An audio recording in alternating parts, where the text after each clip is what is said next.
Mars media நேயர்களுக்கும் அன்பர்களுக்கும் இந்த நாள் இனிய நாளாக அமைய எல்லாம் வல்ல இறைவனை பிரார்த்திக்கின்றோம். இந்த சேனல் உங்களுக்கு பிடிச்சிருந்தா மறக்காம சப்ஸ்கிரைப் பண்ணுங்க, ஷேர் பண்ணுங்க, லைக் பண்ணுங்க, கமெண்ட் பண்ணுங்க. எனதருமை மேஷராசி நேயர்களே, இந்த பதிவில் நம்ம என்ன பார்க்க போகிறோம் அப்படின்னா, குரோதி வருஷம் வைகாசி மாத ராசி பலன். இந்த வைகாசி மாதத்தில் முக்கியமான கிரகங்கள் எப்படிப்பட்ட நிலையில் உங்களுக்கு நன்மைகளை செய்ய போகிறது, எந்தெந்த கிரகங்கள் மூலமாக நீங்கள் கொஞ்சம் கவனமாக இருக்கணும், அதே மாதிரி பரிகாரம் என்ன பண்ணினா ரொம்ப விசேஷம் அப்படிங்கிறத பற்றிலாம் நம்ம இப்போ தெளிவாக பார்க்க போகிறோம். உங்களோட ராசிநாதனும் அஷ்டமாதிபதியான செவ்வாய் பகவான் விரையராசியில் இருக்கார். மாத ஆரம்பத்தில் 12ஆம் இடம் அயனசயன போகஸ்தானம் அப்படின்னாலே செலவு தான். தூக்கம் குறையும். தூக்கம் எப்படி குறையும்? உத்தியோகத்தில் வேலை பளு அதிகமாக இருக்கும். அதேமாதிரி தொழில் வியாபாரத்துலேயும் வேகமாக வேலை செய்கிற மாதிரி ஒரு சுச்சுவேஷன் இருக்கும். அதனாலேயே தூக்கம் போகும்.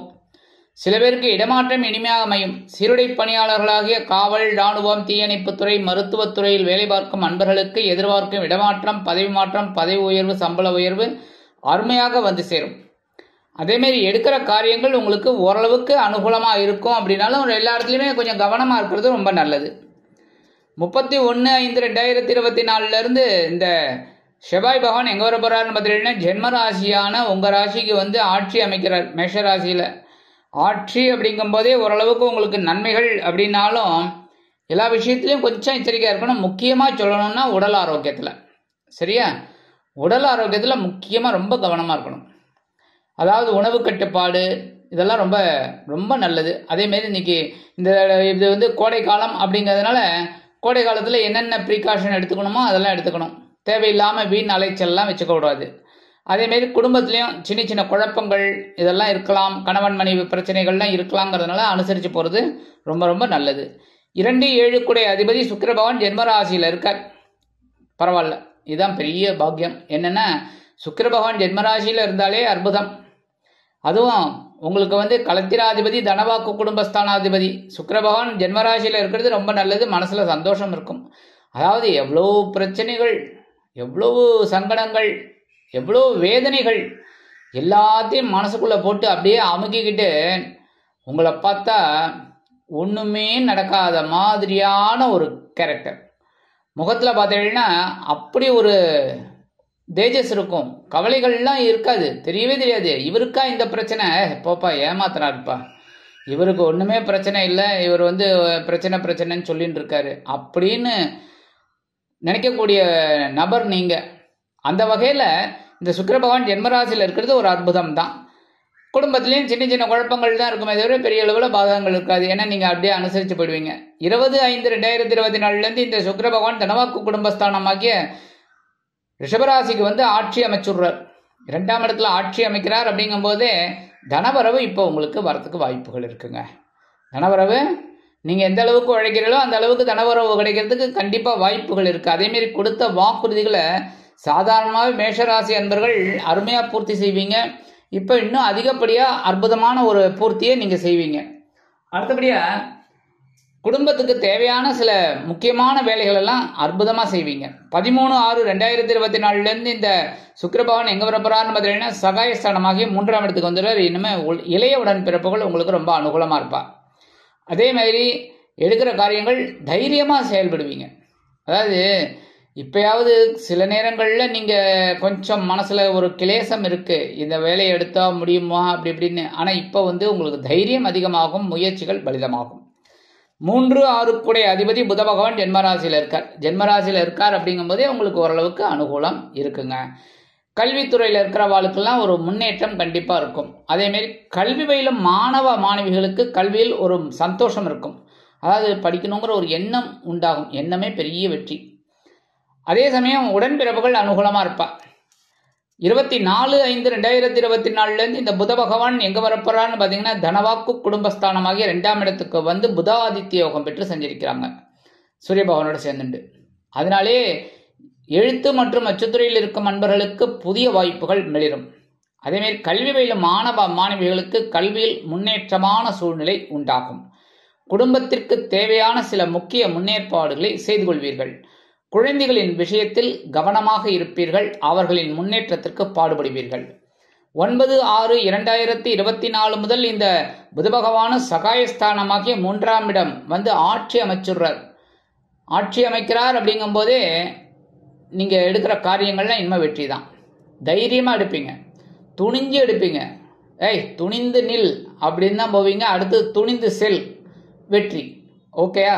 அதனால இன்னுமே எடுக்கிற காரியங்கள்ல உங்களுக்கு அற்புதமா நிறைவேறதுனால மனசுல ஒரு சந்தோஷம் இருக்கும். அடுத்தபடியா பஞ்சமாதிபதி சூரிய பகவான் தனவாக்கு குடும்பஸ்தானமாகி 2ஆம் இடத்துல இருக்கிறதுனால ஓரளவுக்கு உங்களுக்கு தனவரவு வந்துட்டே இருக்கும். குழந்தைகளுக்காக சில முக்கிய முன்னேற்பாடுகளை அருமையாக செய்து மகிழ்வீர்கள். அதே மாதிரி குழந்தைகளின் விஷயத்தில் நீங்க ஆதரவு உங்களுக்கு நிறைய கிடைக்கும்.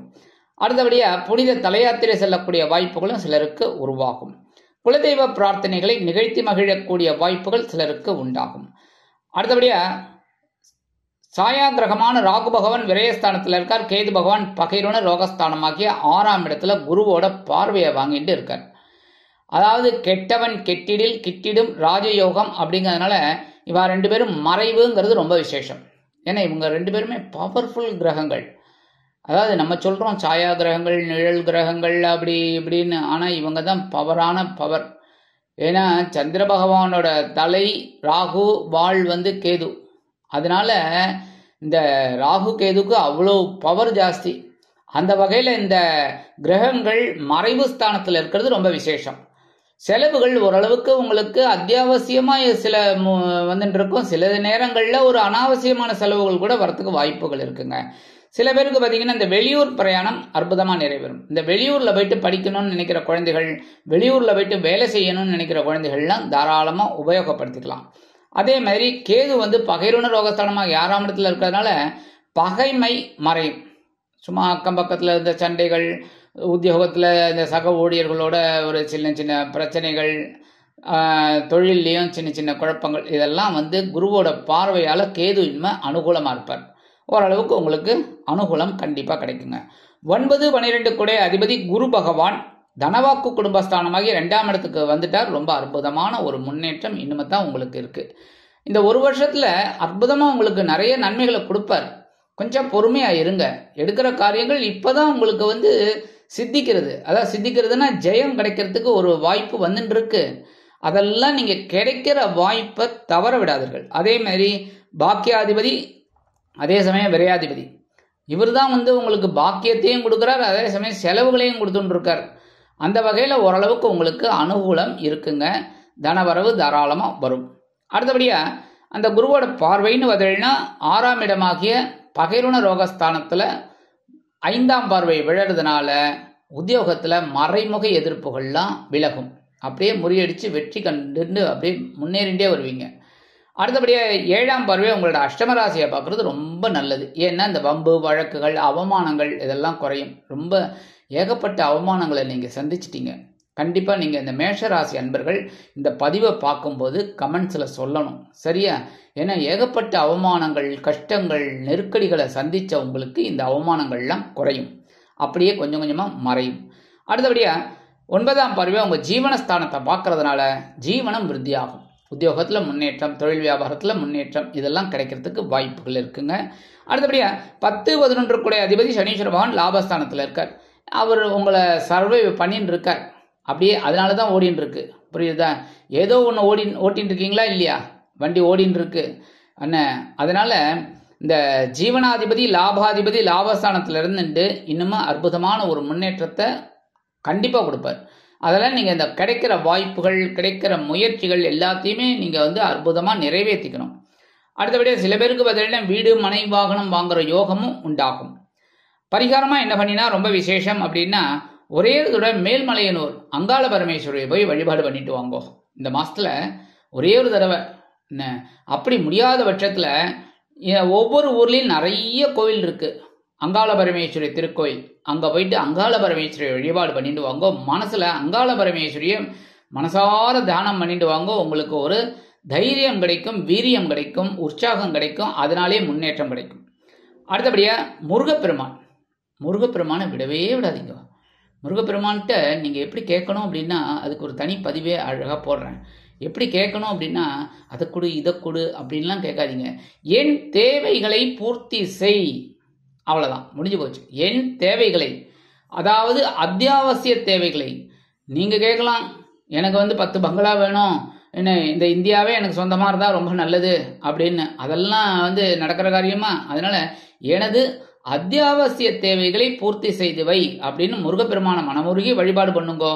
கண்டிப்பாக இந்த குரோதி ஆண்டு வைகாசி மாதம் உங்களுக்கு அற்புதமான ஒரு மாதமாக அமையும் என்று கூறி விடைபெறுகிறேன். நன்றி, வணக்கம். மீண்டும் ஒரு அருமையான பதிவில் நான் உங்களை மனமகிழ்ச்சியோடு சந்திக்கிறேன். வாழ்த்துக்கள். வாழ்க வளமுடன். இந்த சேனல் உங்களுக்கு பிடிச்சிருந்தா மறக்காம சப்ஸ்கிரைப் பண்ணுங்க, லைக் பண்ணுங்க, ஷேர் பண்ணுங்க.